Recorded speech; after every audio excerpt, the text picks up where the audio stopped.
everybody. Good afternoon. My name is Uncle Aito, he, him. I'm one of the caretakers here in Aulani, which means most of the time I go around and change light bulbs, stuff like that. Though occasionally IT lets me out, I get to share a little bit of the culture of Hawaii. Ooh, I'm on camera. Is the audio very bad though, so I can say whatever I want? No, the audio is good. It's pretty good. Great, awesome. Body cam. Now, raise your hand if you are here for an art tour. Good, all right. I'm in the right spot, cool. Now, I start my tours the same way if I can. I go around and ask everybody 3 questions. The first one's your name. Chances are good you know that one already. Come on down off the art, my dear. I know it seems like it's just a piece to climb around, but I want to make sure you stay safe. All the seats stay right where you were when you got here, and then everybody can enjoy that art for lots of time to come in the future. Yeah. Well, we'll talk about these key. So the first one's your name. The second one is where you're visiting from. The more specific, the better. And then the third and final one is a question for me. Because you did take time out of your on vacation to join us on this somewhat educational activity. You must be curious about something. You want to join us on the tour? It's listed as a half hour. This one's an art tour. I never know exactly how long it's going to be. But come be a part of our circle. Or we do these almost every day too. So the best thing to do is just check the app. Yeah. I'll let you know. Cool. All the other tours are done by other people and they're less interesting than mine. That's not true. They're all good. Now, what was I saying? So this one, earlier we had a nature tour. We talked about stuff that grows. This one's an art tour. We're going to talk about the built environment. I love to use the word built environment because sometimes people are unreasonably intimidated by the word art. As if art is only something fancy and only fancy people do, only in fancy places. Art is just stuff that people make, man. Yeah. That's it. That is it. So don't be intimidated by it at all, right? Like I did a quick scan. Everybody got dressed today. Congratulations. What more intimate artistic choice do we make every day than how we choose to present ourselves to the world, right?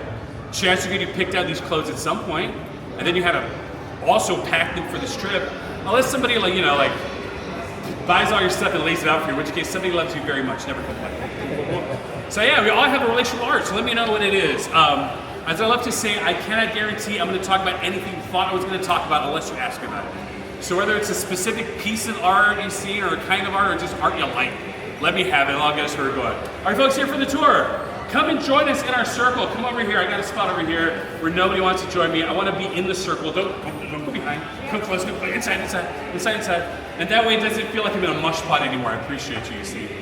My name is Uncle Aito. I ask everybody 3 questions to start my art tour. What was the first question, friends? Name. What was the second question? Where you're from? And the third one's a question for me. I'm going to put you guys in the end of my line. I'll get you there. All right, Sasha, you're up first. All right. My name is Sasha. I'm from the Hollywood Hills in Los Angeles. Here. And let's see, my question is, how did carvings become so popular? Because what do you have to make stuff out of, right? I mean, that's kind of, it's obvious, right?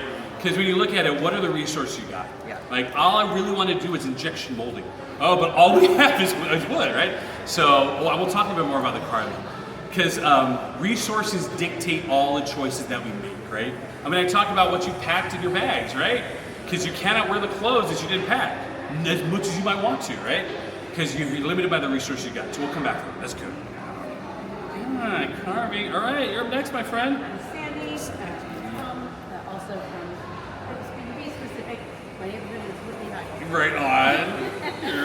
My question?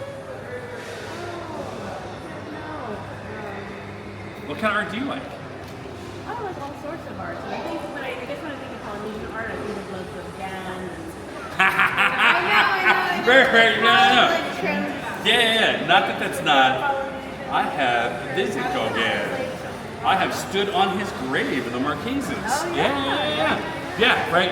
So we're looking at, I mean, it's cool, because that's a really interesting perspective, right? Because we're looking at Polynesia through a European lens, which is totally fair, And then we look at modern, like when we think of art, right? We think of the modern Western artists. It's cool. All right. We don't have any Gauguin here, but we'll talk about it. Yeah, for sure. Europe, right? It did, and so we'll see. All right, you're up next, my friend. My name's Fred. Hi, Fred. I'm from Los Angeles. What part of LA? The Valley. We're about in the valley. Sherwood Forest. Sherwood, right on. Sherwood Forest is. I'm a contractor. Cool. And my question is, I'm enjoying a lot of the flooring that you guys have done, which is not typical for a hotel. That is a contractor talking. So the flooring. But there's art here. There, totally. Definitely And there's a art here. really interesting story with the art here. Okay. Does they raise your hand if you know who Joe Rohde is? Everybody know who Joe is? Okay. So Joe is our head of magic here at Aulani. He's the man behind Animal Kingdom, behind Pandora the World of Avatar. I'll talk a little bit more about it later. But Joe was very particular, right? Because here in Hawaii, this gets back to our resources too, is that we're volcanic islands. So you dig a hole anywhere in Hawaii, you're going to only find two kinds of rock. You'll find volcanic rock, which could come in different colors and kinds. It could be soft, it could be hard, it could be brown, it could be red, it could be gray, it could be blue, it could be black. And then you're going to find limestone, you're going to find coral rock.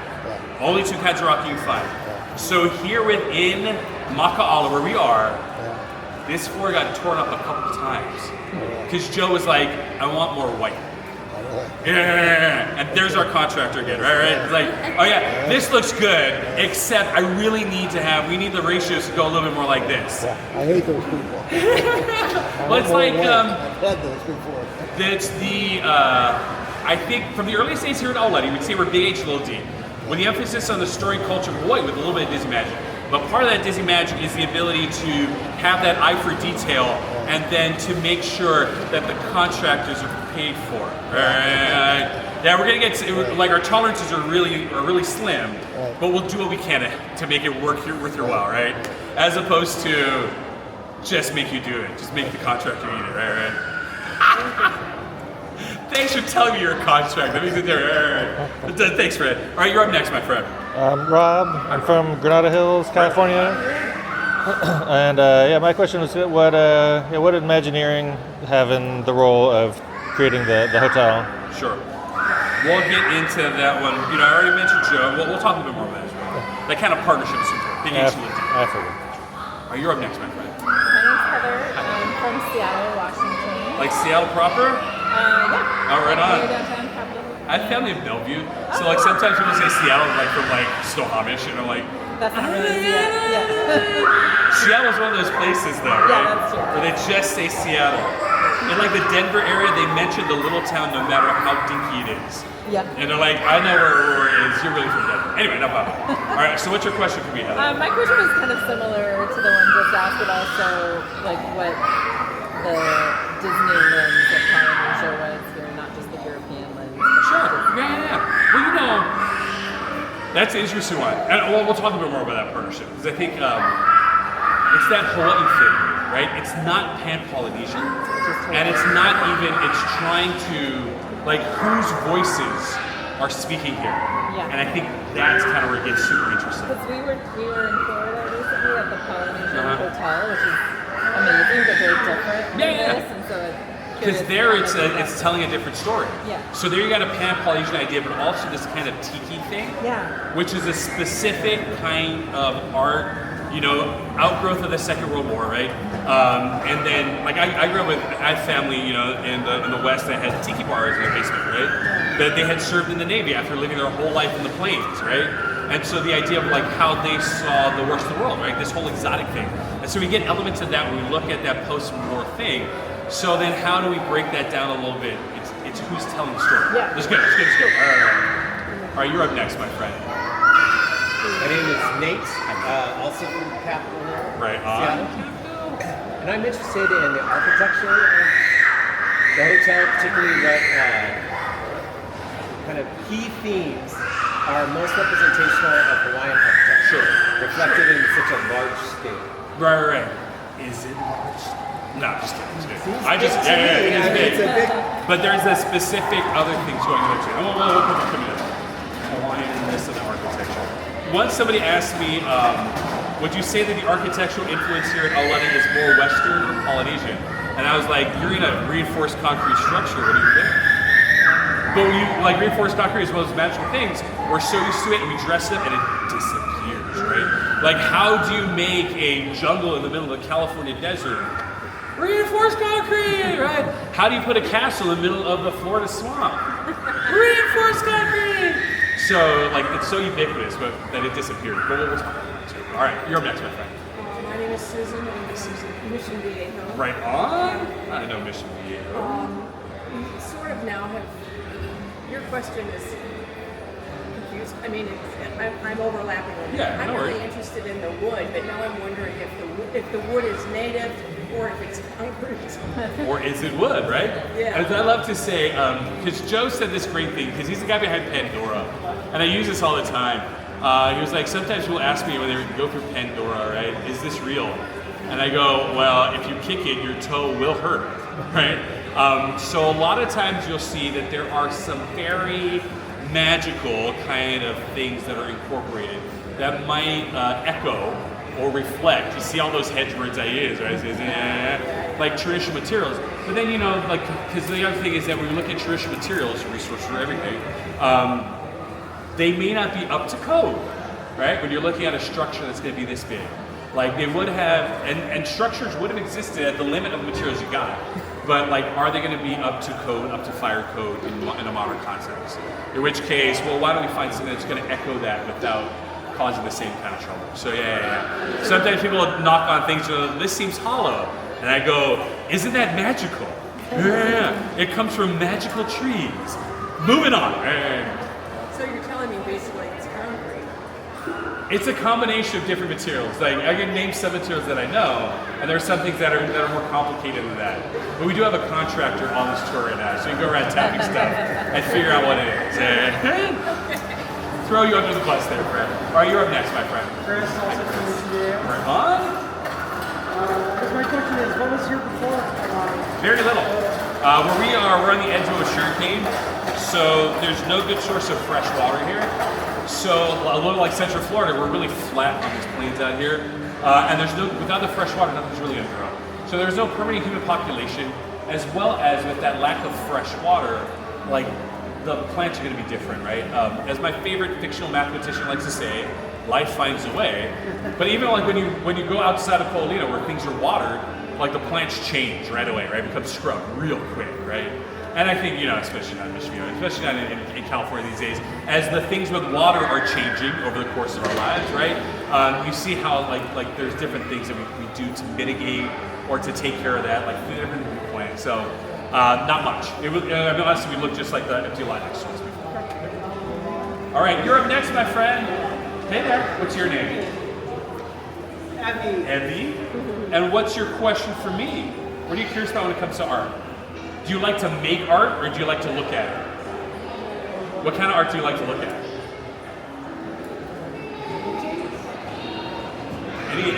Do you like paintings of anything in particular? What do you like? What kind of paintings? Rainbow?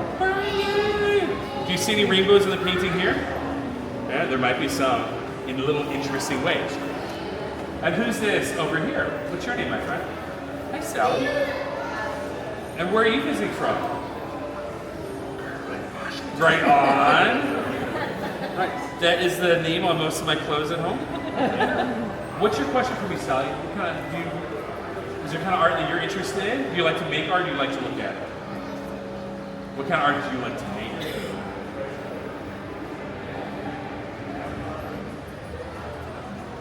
Yeah. Cool. Oh, not on this one. You can have art. We have different kind of crafting programs. This one, this tour is we just talk about stuff. Feel free to take off if you're not interested. And then I'll give you some stuff here that might be interesting when you look at it now. Okay. Cool. All right, you're up next, my friend.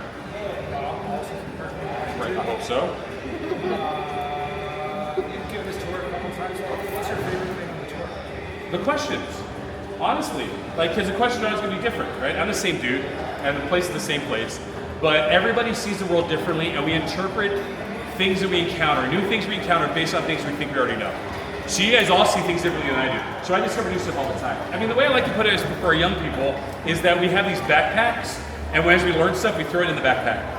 And honestly, after you get out of high school, Sasha, you hardly ever reach into the backpack, right? But having people ask me questions means I gotta reach into the backpack. And sometimes there's stuff that I keep right on top that I know right away, I got to answer for that.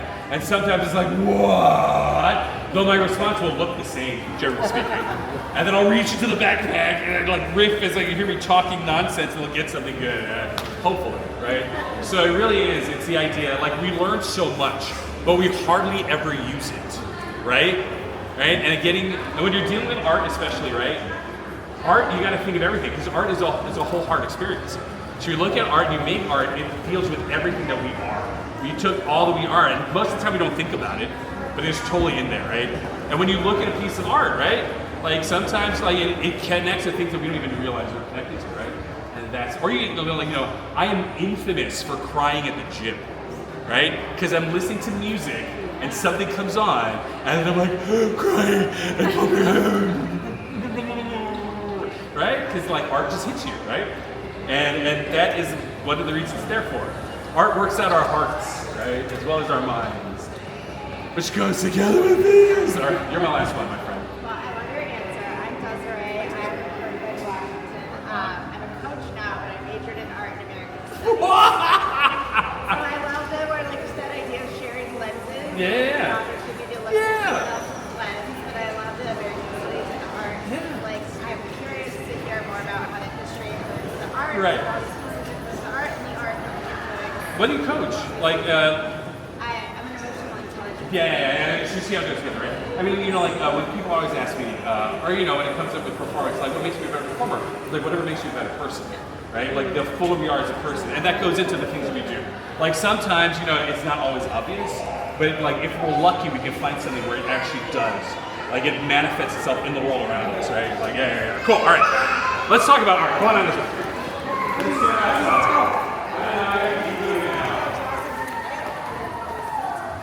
I just like the talking, friend. Thank you. But we're going to go look at some stuff, and maybe at some point your mind will be blown.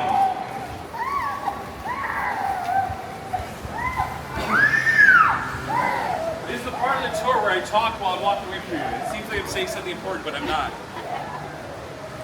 Come on into this alcove over here. Come right on in. I want you to see the stuff out here. But if you find that the sun is in your face, feel free to move to a place where it's not. But come on in over here.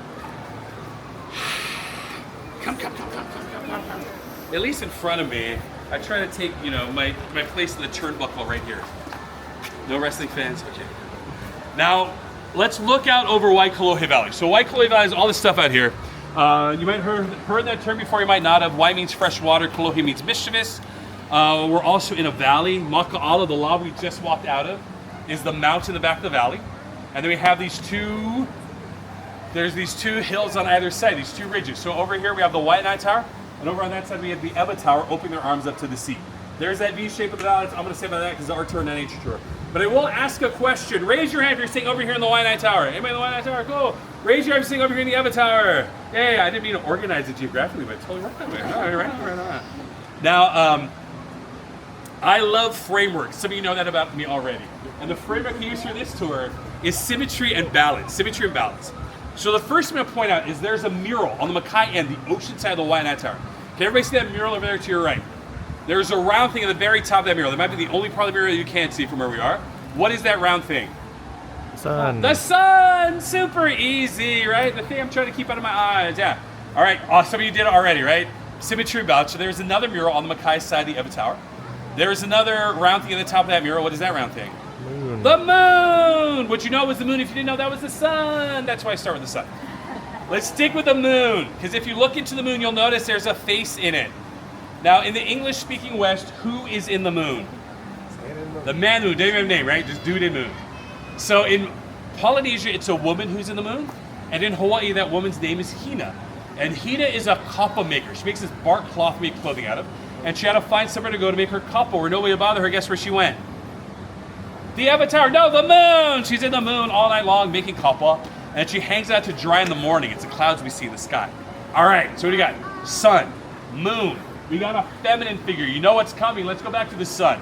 If you look at the sun, you might see from our corner here, there's a little rope wrapped around one of its rays. Follow that ray down, you might notice it's held tightly by some dude. You've seen that dude before. You can't see it from here. Who is that dude holding onto the rope that's holding onto the sun? Maui! All right, I have a son, speaking of sons, who's very pedantic. So on his behalf, I do this. So you ho, pili mai, repeat after me. Maui. Maui. With that long let me hear it. Maui. Maui. So Maui is the name of the ancestor, the person, the dude. There's another part to this one. So you ho, pili mai, repeat after me. Maui. The short I, you hear it? Maui. So it got a little quieter the second time around. So Maui is the name of the island. And they are two separate words, and they are spelled and pronounced differently in Hawaiian. There's a kahako, there's a line above the a in the name of the ancestor. So we elongate that vowel, Maui. It's not there in the name of the island, Maui, right?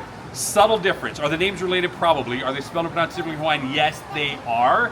That being said, if you said it differently before, you say it differently again, don't worry too much about it. Because Dwayne was in the movie once, Dwayne was in the movie twice, Dwayne will be in the movie at least one more time, and nobody has ever corrected Dwayne's pronunciation of anything ever. All right? And if you see that depiction of Maui down there, he might look different than the version you're familiar with. Because Maui is not just some dude from some movie. He's an ancestor whose stories are told all throughout Polynesia. And in fact, everywhere you go in Polynesia, they claim him for their own. They'll tell you he's from there. Here on the west side of Oahu, we know that Maui is from Nanakuli, a valley of the coast here. If you hear me tell a story about him pulling an island out of the ocean, the island he pulls up is the island of Kauai, off to the west of us on Oahu. If you go to Aotearoa, 4,600 miles down there, New Zealand, they'll tell you he's from there. The island he pulls up is the North Island of Aotearoa. If you find yourself in Samoa, 2,600 miles away, they'll tell you he's from there. The island he pulls up, at least in the American Samoa version of the story, is Tutuila. Even within the same island groups, you hear different versions of the same story. I mean, I'll say this once, and we'll move on. I refer to ancestors, right? And just like our own ancestors, whether that's people we're literally related to or cultural ancestors we talk about, in Polynesia, those ancestors tend to live with us, right? So the stories get hyper-localized because they take place where we are because they're our stories, right? Even within the same island group, even within different valleys in the same island, you might hear different versions of the same story because they're our story. All right, so what do we got? Sun, moon, masculine, feminine. This part's important to me because it's not either or. I start off by saying that my framework is symmetry and balance. Thank you. It's almost like it's going to come back again at some point, right? It's how things work together, right? The next thing I'm going to point out, as the sun moved a little bit, you see the A-frames, the halau va on the top. Let's stay over here on the Waianae side, at the very top, in those peaks. You might notice within those A-frames, there are these geometric patterns. Stick to the ones on the right, stick to the ones on the right, because they're going to be different on either side. But now I've already given you the thing that was going to make you have an aha moment earlier. So if you look at the ones to the right, you see these big triangles, these straight lines. All right, so some of you have already done it. All right, now turn to the left, turn to the left. What do we see on this side? Wavy circles, yeah, the rounded shapes. I like it. I like it when it gets like super like literal, because that's what I'm looking for. Somebody once said, well, female. I was like, why do you say that? Because it's curvy. I was like, well, dude, I'm curvy. Right? So we see those round shapes. Sometimes we get suns. Fair enough. Lately, I've been getting saw blades. Fred, I think they're teaching wood shop in school again. Because I get kids telling me they look like saw blades, right? I like to think those things look like sea urchins. But I do that very shellfishly. Don't laugh, it's a terrible joke. Because I know that that's the ocean side, which makes then these tall triangle shapes over here what? Mountain. Mountain side, yay! So we got mountain, we got ocean, we got sun, we got moon, we got masculine, we got feminine, right? Here's the weirdest thing I put on this tour. You see it every time you look outside your glass doors. If you don't go outside, because it's the railings. Over here to the right. So you can see those fan shapes of the railing, and then in the middle, in the ends, in the room dividers, you see the chevrons? Yeah? See the chevrons over here? See the angles? Everybody? Okay, now turn to the left. Over the oven tower, you see the fan shapes. That was such a beautiful, unified turn. Thank you, friends. And instead of the angles, what do we have on that side? Curves, yay! Here's the deal with the fan shape. The fan shape is an angle and a curve at the same time. Yeah? Though my favorite thing about this is that if you look at those fan shapes, do you see the curve? Because there's no curves in it, it's all angles, right? Geometry is amazing! So you got sun, moon, masculine, feminine, mountain, ocean, angle, curve.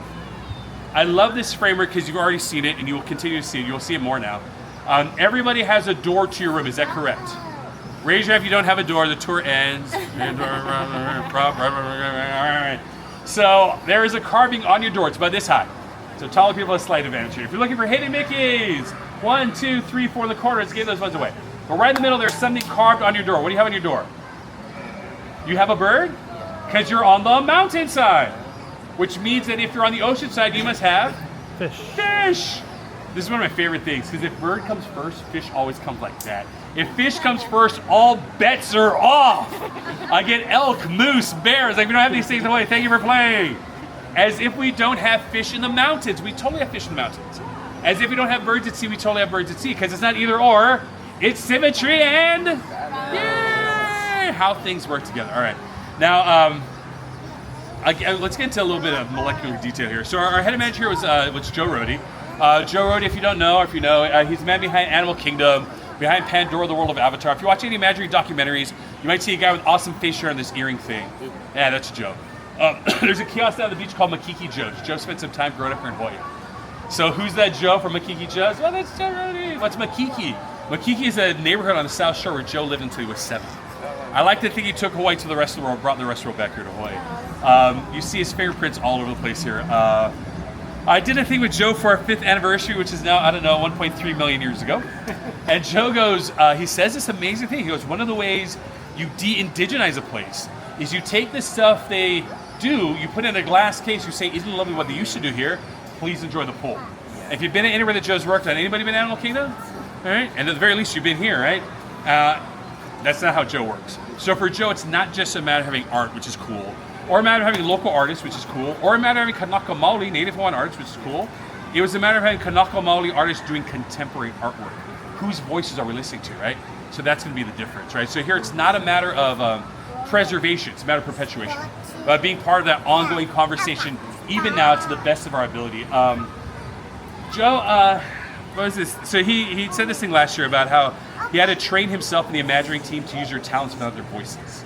Because he's like, you go to a Disney park and Disney tells stories. Think of Disneyland. Think of Magic Kingdom, right? Literal storybook stories, right? Sometimes quite literal, beginning, middle, end. Very rounded corners, very anodyne, very safe, very over. Anybody been to Epcot, right? So Epcot, that place exists. Those places exist in the real world. Do they look like that? Kind of, right? Because they're storybook versions. You see that now, right? Beginning, middle, end. Very rounded corners, very anodyne, very safe, very over. Now, if you go to Animal Kingdom, it's different. The way Joe put that in the 90s where they were putting that together, he's like, these places don't only exist in the real world, their stories don't have an end. And frankly, if we ended it right now, it wouldn't be a very happy ending, right? There's this whole conservation element in Animal Kingdom. And that ethos kind of extends to us here, right? Because we're not only portraying a place that's in the real world, but where are we? In the place, right? So how are we beholden to that, right? So how do we incorporate that, right? So we have this large collection of Kanaka Maoli contemporary artwork. And that contemporary part, as I said, is super important, right? Whose voices do we listen to? And I think that's where that thing comes in a way that's very different from maybe how Disney approached other stuff at other times, right? When this project was first announced, 1.8 billion years ago, there's a lot of trepidation. But that approach really changed that idea, right? In some ways, I can't say it myself, right? But the presentation of Hawaii here in a resort in Hawaii is a little bit different than you might find in other places in Hawaii, right? It's not that we get everything right? I never use the word authentic. I do not know what that word means. Usually, it means something's actually spicy, right? I can't pretend to be authentic. The best I can do is I can tell the truth as I know it. And hopefully that seems authentic. Honestly, between you and me, that doesn't always play that way. But it's the truth as I know it, and that's the best I could do. That's the best I could do, right? So we try to do that here to the best of our ability. I'm gonna show you my favorite piece of art. And I think it's a really good example. Come on down this way. Who's here? Oh, making good time. Sometimes by this point of the tour, the sun's already behind the building.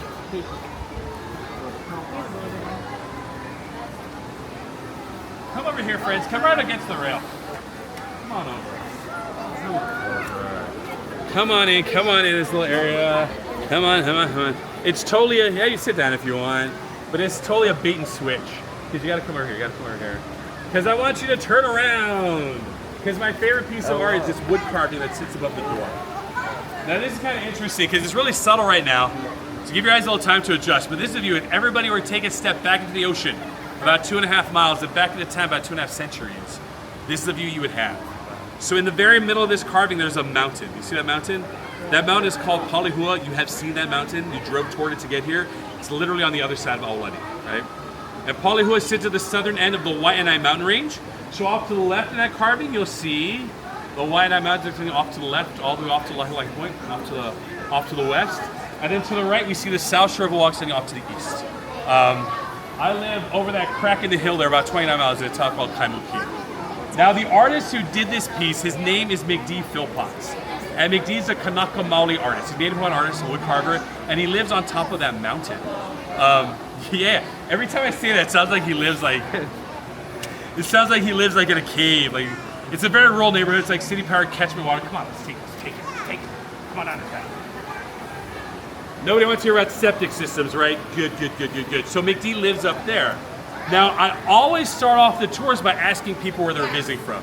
And I try to get specific, right? It's especially fun if I don't know where the place is, because there are all these places where people name something that's just close, but it's not really where we're from, right? Seattle, one of those places. The Bay Area has no meaning at all. Anytime somebody says LA, I always have lots of follow-up questions, right? I had somebody on my tour, he goes, well, I'm from Riverside. I was like, Inland Empire, dude, that's not even the right, yeah, come on, man. Give me a break. Canadians love to say Canada, right? If you meet anybody from like New South Wales, Australia, they always say Sydney. I was like, oh, I was in Sydney last year. And they're like, well, it's actually like 4 hours outside of Sydney. I was like, come on, man. It's like, yeah, I'm from the Bay Area. Where are you from? San Luis Obispo. Like, come on, right? The thing that you're going to hear. Because part of that is like, how do we see home? Home is fungible, right? Home changes. We've all probably moved over the course of lives. We may move again, right? Home can shift and change. So how do we see it? And then how do we share with other people, right? Like we often try to make it easy because we just don't want to have that follow conversation. It's like, I love the follow conversation, right?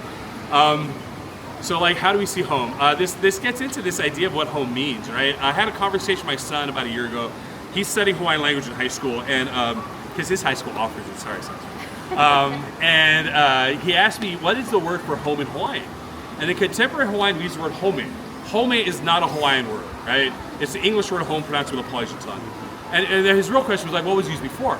And the word aina means land, but it means a lot more than that. If you find yourself in Samoa, you'll hear the word ainga used. In Samoan, ainga means family, and the concepts are related. You see that, right? So my son, for the knucklehead that he is, says this amazing thing. He goes, well, maybe in a modern sense, home has the idea of ownership. And in a traditional sense, it has the idea of belonging. And as I say that, you might feel home shift in your head, right? Like, what is my home? Where is it, right? I'm going to tell you this personal story. Because my wife, I talked about her a little bit already, because she grew up in Montana, but when she was 12 years old, she moved out. And like she moved every couple of years, right? I had a family from New Hampshire. I was like, yeah, my wife used to live in New Hampshire, right? I was like, oh yeah, my wife lived in Carolina. She moved here from New York, right? So I say all these like, I've been in these places, right? So like every 2 years. And when she moved here to Hawaii, she'd only been here for a few months when we met. And with a month of us dating, I told her I would never leave Hawaii. And then I realized as I'm on this tour a couple weeks ago, I was like, yeah, that was true when we met. It's not true anymore because she's my home. So where she is where it's gonna be home. Like our kids are cool, whatever, right? But for right, it really is like sometimes home is a person. So this is the mountain McD belongs to. This is his home. And he's a wood carver, so this is how he shares it, right? I mean, you see all the drainage, all the notches, all the grooves, right? All these ridges. Some of them I recognize, some of them I don't. But I know that they mean something to McD because that's his home. He's telling the truth of his home to the best of his ability, right? When we think of home and we meet somebody that knows what we're talking about, suddenly things shift, right? You know, suddenly we change. Oh, yeah. And I love that about this piece. The other thing that I maybe love about it more than anything is, well, one, it plants us right here on the west side of Oahu, but you can pass underneath this thing and not know it's there. You folks will never not know it's there now. And when you look at it, you might see more than just a carving or even a mountain, right? That's why I love it, right? As we look at it, it changes.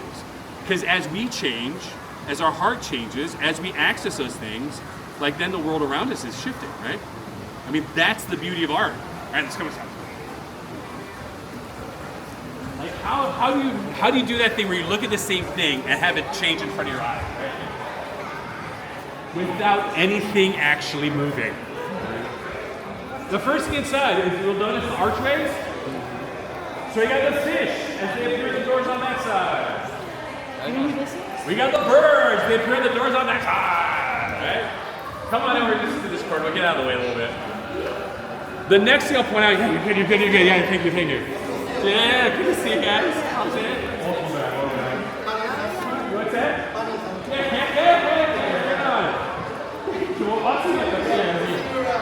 Now, in the ceiling, we got these 3 layers of kapa, that bark cloth that Hina was working on. At the top, we got the sky, and then we got the land. At the bottom, we got the water. Over there on the Waianae side, at the very top, you see the sun. Even looks like it has a rope wrapped around it. You guys want a rope? So over here on this side, on the avatar, we see the phase of the moon. With those kapa prints, because Hina's hard at work. The artist who did this, her name is Aulani. You know the Kanaka Mali artist on the west side.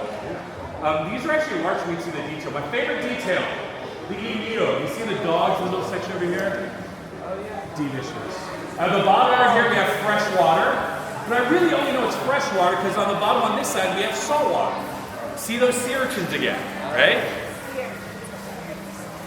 Now, so we see all this in play. Resources dictate everything. Like you see, one of the ways to decorate the couple is using these these bamboo stamps. So you see those big sea urchin shapes, you'll notice that's one stamp repeated. Go back to the sun. The rays of the sun, it's the same stamp, just half of it, right? Use the materials you got to the best of your ability. Now, next I'll point out is this wonderful mural that circles us. A lot going on in the mural. Somebody once got mad at me because they wanted me to describe everything that's happening literally. I was like, you can do that. He's like, I don't know what's going on. The last moment I told my wife that, she goes, if you did that, would it still be art? I was like, you're smart. So a lot going on here. Quite literally, we have a mountain on this side. So on the opposite side, we have the ocean. On these panels, there's a cool thing that happens here, because it's a square, and you're going to see it in a circle, right? But on these panels over here on the right side, we see mostly male figures. Though there is this one exception, you can see there's that female presenting figure right there. And then over here on the other side, we see mostly female figures.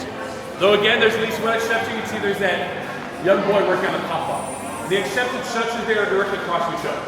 Because it's not either or. It's symmetry and... Now, the artist who did his name is Martin Charlotte. Martin passed away last year. So happy to have his art here to be able to talk about it. I mean, there we got those rainbows in the corner. He does this thing where he puts rainbows, I'm pretty sure those birds are extinct. The birds that have the rainbows around them. But he also uses real people. You see the young girl over here, where they're working on the pop-up. She's got that tube of hair in front of her face. She repeats in the mural. Don't worry, it's not a scavenger hunt. Right to our left, in the corner, she's sitting side saddle. The hair is in front of her face again. You see her?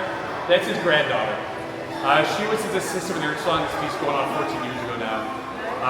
I got a chance to talk to them. They're on a scissor lift over here, installing this panel. Because right now, you painted the panels in the studio, mounted them, and painted the transitions in place. So they're on a scissor lift over here. We're talking about the Mark. He points to the painting. And he goes, do you recognize her? We all go, I don't know. And then he points to his granddaughter standing right next to him. She goes, oh. The couple over there is a depiction of Boki and his daughter Malala, who are coming in a second, and his wife Liuha. That one was based on the portrait was done in 1825 in England. If you go to the Bishop Museum, you'll see the original portrait, and in the original they're reversed. The dude over here in front of the halal, I'm gonna come on this side. So there's this guy standing in front of the halal over here, right? You see him? He's wearing a ahulula feather cape. He's got a kakao across his chest, mahi ole, that woven hat on. He's got a ihe, a spear in his hand. That was, I'm 98% sure, that was done by the artist at the company Captain Cook on his voyage to Hawaii. Which is why Homeboy looks over it, yeah? He's like, go away, leave me alone. Take your picture and go. That's what I said on this side. It's not gonna end well. Well, growing up in Hawaii, that's in all our Hawaiiana textbooks. Because it's the first image of the people of Hawaii from a Western perspective. When I was a kid, I always thought it looked like he had a headache. Like his hat was on too tight, because they have a very large head, friends. And I didn't always know how hats work, so I had lots of headaches growing up. Might have been the vlog too. And somebody on this circle, he says he looks over it, and that's all I see when I see him, which is why I stand over here, because it cracks me up every time I look at it, right? Because art tells stories. Now I'm gonna talk about these ki'i, these carvings. But when I do that, I talk about a painting. Come over here. So we see female figures in that painting over there. Male figures over here then, right? Easy. Now these aren't just male figures, they're brothers. They're not just brothers, they're twins. So one of them, well, the one on your left is Kanaloa. He's the ancestor in charge of the salt water. And on the right is Kane. He's the ancestor in charge of the fresh water. I do love baloney percentages, but 90% of all of Hawaii's springs have stories about these two brothers digging them up, as they're doing in this mural. Now, I said I was going to talk about a carving, but I talk about a painting first, because come over here. We see these two ki'i, these two carvings right here. Let's just look at the big one in the back. I'm going to have you walk around a little bit, because I want you to notice that within this ki'i, within this carving, there are some faces. There are, in fact, two faces. All right? Now, these portray some male figures, not just male figures, but they're brothers. They're not just brothers, but they're twins. So So one of them is in charge of the salt water, one of them is in charge of the fresh water. Can you tell which one's which? You make your way around. Why do you say it's the salt water? Because you see the tentacles, right? And then on the other side, what do you see instead of the tentacles? You got roots, right? So you got Kani over here, Kanalo on that side, right? Now, the word ki means carve your image, right? You might know the word tiki, right? Tiki is a more Tahitian word, but it's really based on this kind of, oftentimes in a Western context, when you think of tiki, you think of a specific kind of, cultural thing, these awesome drinks, these mugs, and decorations, and umbrellas in it, right? So this tiki thing, as it comes back to America, is really this idea of the exotic, right? As it comes back from these. I mean, I had family. Did I say this earlier? I had family that had a tiki bar, and because they had lived their whole life in Kansas, and then they get shipped off to go fight in a war, right? And what is their idea of the outside world? This exotic thing that happened to them, right? And part of the processing is this tiki bar that they made, right? I mean, it's kind of crazy when you put it in that context. Do you see what it means to represent all these things?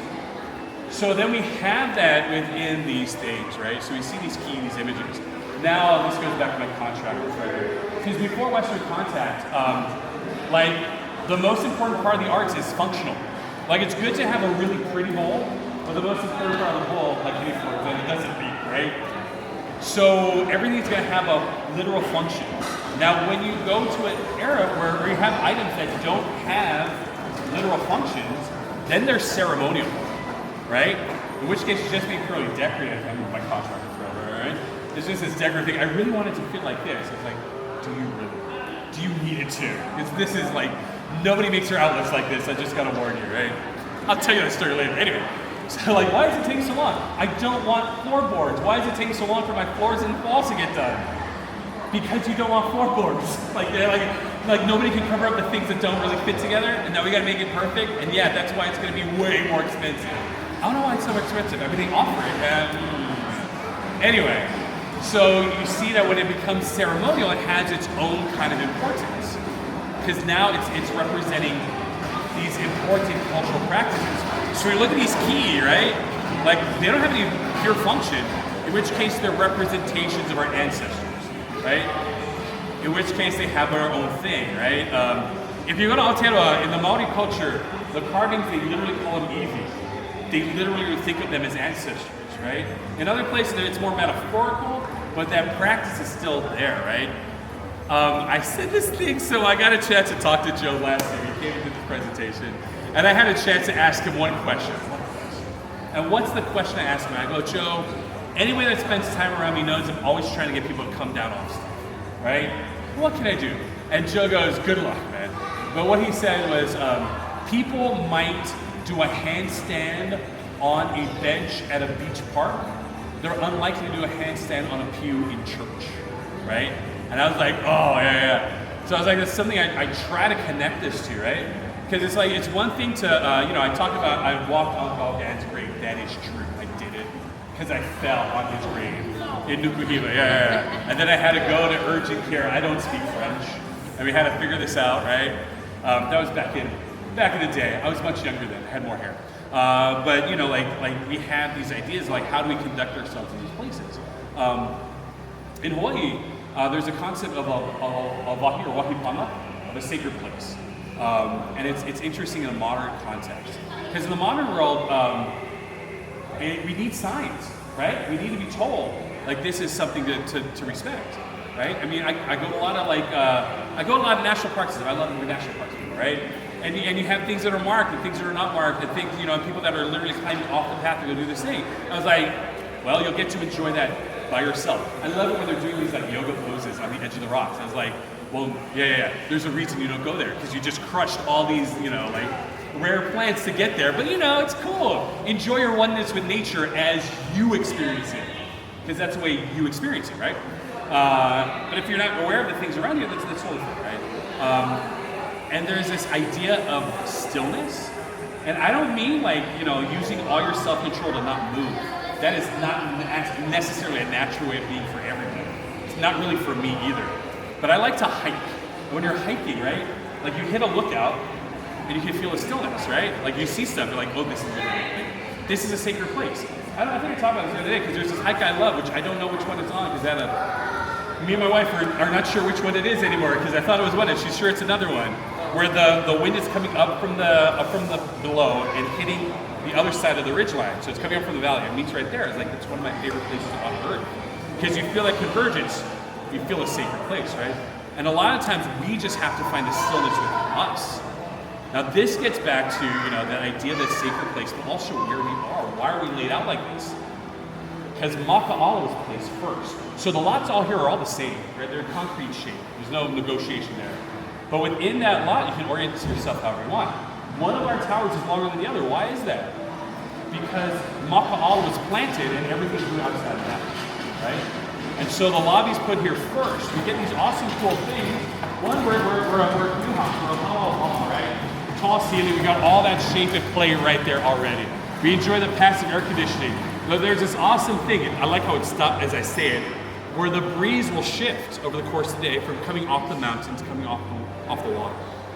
And that's something you'll experience here because of how we're oriented here. I mean, it's really interesting when we look at our homes, right?